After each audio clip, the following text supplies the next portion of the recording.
राज्य में कौवे कितने हैं? एक दिन अकबर अपने मंत्री बीरबल के साथ अपने महल के बाग में घूम रहे थे।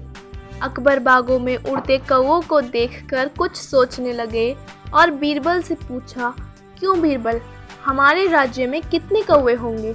बीरबल ने कुछ देर उंगलियों पर कुछ हिसाब लगाया और बोले, हुजूर, हमारे राज्य में कुल मिलाकर 95,463 कौवे हैं।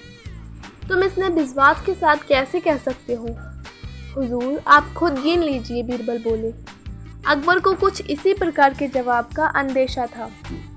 उन्होंने पूछा, बीरबल, यदि इससे कम हुए तो इसका मतलब है कि कुछ कौवे अपने रिश्तेदारों से मिलने दूसरे राज्य में गए हैं, और यदि ज़्यादा हुए तो इसका मतलब ये है कि हुजूर, कुछ कौवे अपने रिश्तेदारों से मिलने हमारे राज्य में आए हैं। बीरबल ने मुस्कुराकर जवाब दिया। अकबर एक बार फिर मुस्कुराकर रह गए। मासूम सज़ा। एक दिन बादशाह अकबर ने दरबार में आते ही दरबारियों से पूछा, किसी ने आज मेरी मूछें नोचने की ज़रूरत की है, उसे क्या सज़ा दी जानी चाहिए? दरबारियों में से किसी ने कहा उसे सूली पर लटका देना चाहिए, किसी ने कहा उसे फांसी दे देनी चाहिए, किसी ने कहा उसका गर्दन धड़ से तत्काल उड़ा देनी चाहिए। बादशाह नाराज हुए। अंत में उन्होंने बीरबल से पूछा, बीरबल, तुमने कोई राय नहीं दी? जहाँपना, खता माफ़ हो। इस गुनाहगार को तो सज़ा के बजाय फाड़ देना चाहिए, बीरबल ने जवाब दिया। बादशाह होले से मुस्कुराए और बोले, क्या मतलब? जहाँपना, जो व्यक्ति आपकी मूछें नोचने की ज़रूरत कर सकता है वह आपके शहजादे के सिवा कोई और हो ही नहीं सकता। जो आपकी गोद में खेलता है, गोद में खेलते खेलते उसने आपकी मूछें नोच ली होंगी। उस मासूम को उसकी इस ज़रूरत के बदले मिठाई खाने की मासूम सज़ा दी जानी चाहिए, बीरबल ने खुलासा किया। बादशाह ने ठहाका लगाया और दरबारी मुँह उतारे रह गए। सब बह जाएंगे।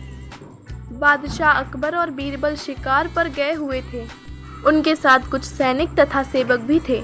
शिकार से लौटते समय एक गांव से गुजरते हुए बादशाह अकबर ने उस गांव के बारे में जानने की जिज्ञासा हुई।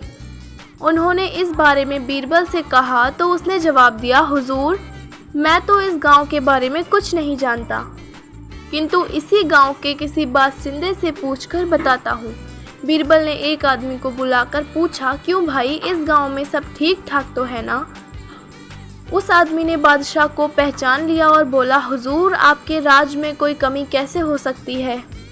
बादशाह ने पूछा, तुम्हारा नाम क्या है? गंगा। तुम्हारे पिता का नाम? जमुना। और माँ का नाम सरस्वती है। हुजूर, नर्मदा। यह सुनकर बीरबल ने चुटकी ली और बोला, हुजूर, तुरंत पीछे हट जाइए। यदि आपके पास नाव हो तो आगे बढ़ें, वरना नदियों के इस गांव में तो डूब जाने का खतरा है। यह सुनकर बादशाह अकबर हंसे बगैर ना रह सके। ये हुजूर का दिया है। सर्दियां ख़त्म हो रही थीं और सूर्य की किरणों की गर्मी बढ़ने लगी थी। माहौल बड़ा सुखद प्रतीत हो रहा था। ऐसे में बीरबल और अकबर अपने अपने घोड़ों पर सवार होकर कुदरत के नज़ारे देखने को निकल पड़े। चारों ओर की सुंदरता को देखकर बादशाह के मुंह से यह निकल पड़ा, भाई अश्क पैदार शुमस्त। इन शब्दों के दो अर्थ थे। पहला अर्थ फारसी में था कि यह घोड़ा तुम्हारे बाप का है, और दूसरा अर्थ था, यह घोड़ा तुम्हारा बाप का है। बीरबल तुरंत समझ गए कि बादशाह क्या कहना चाहते हैं। वह बोले, दादाए हुजूर। इसका अर्थ था कि यह हुजूर का दिया है। बीरबल का जवाब सुनकर बादशाह के पास कहने को कुछ भी नहीं बचा था। जैसे को तैसा जवाब बीरबल ने दिया।